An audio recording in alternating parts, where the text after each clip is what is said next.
রাধে রাধে বন্ধুরা, সকলকে জানাই কৃষ্ণময় শুভেচ্ছা। আমি আর একটা ব্লগ নিয়ে চলে এসেছি তোমাদের মাঝে।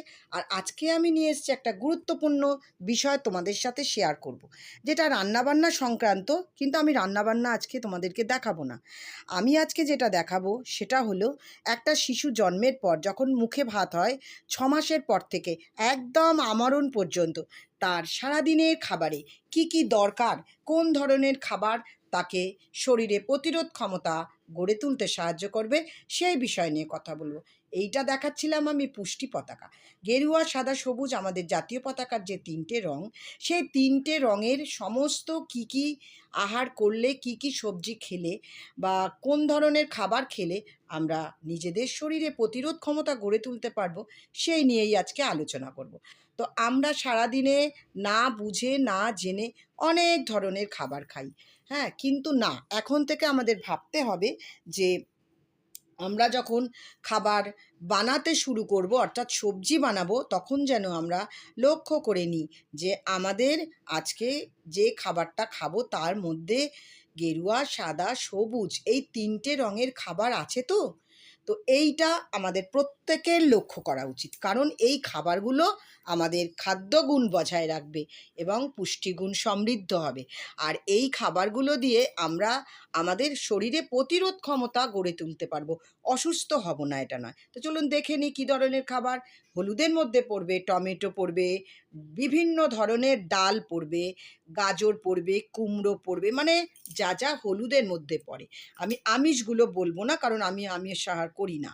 আর সাদার মধ্যে দেখবেন যে চাল আছে, তারপরে আয়োডিনযুক্ত নুন আছে, তো সেটাও আমার সাদা।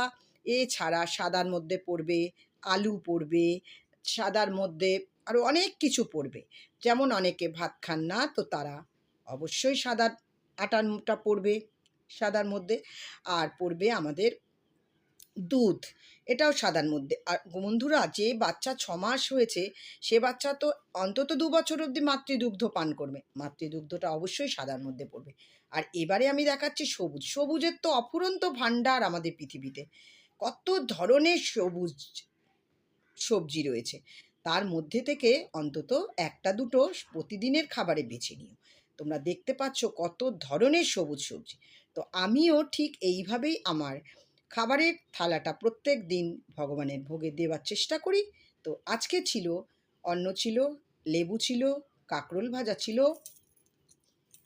থোড় ভাজা, ছিল আর ছিল কুমড়ো, আলু আর সজনে ডাঁটার একটা সবজি, আর ছিল ছোলা কচু, ছোলা দিয়ে ডালনা, আর ছিল আমড়ার চাটনি।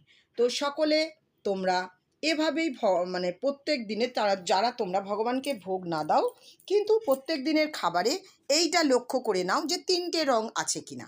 আর এই 3টে রঙের সমাহার হলে একদম প্রত্যেকটা দিন আমরা ঠিক ঠিক পুষ্টিগুণ বজায় থাকবে এবং আমরা আমাদের খাদ্যগুণ বজায় রেখে খাবার খেতে পারবো। এটা শুধু বড়দের নয়, একদম 6 মাসের পরে যারা মুখে ভাত হয়ে গেছে তাদের থেকে একেবারে আমরণ। আমি একবার বলেছি, আবারও বলে দিলাম।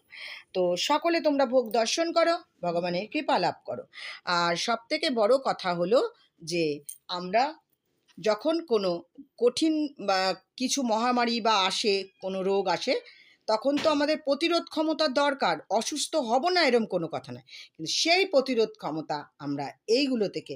আর শাকসবজিতে আছে প্রচুর ভিটামিন, ভিটামিন ভরপুর একেবারে, তো সেই জন্যে আর প্রোটিনও আছে, তো সেই জন্যে কার্বোহাইড্রেটও আছে।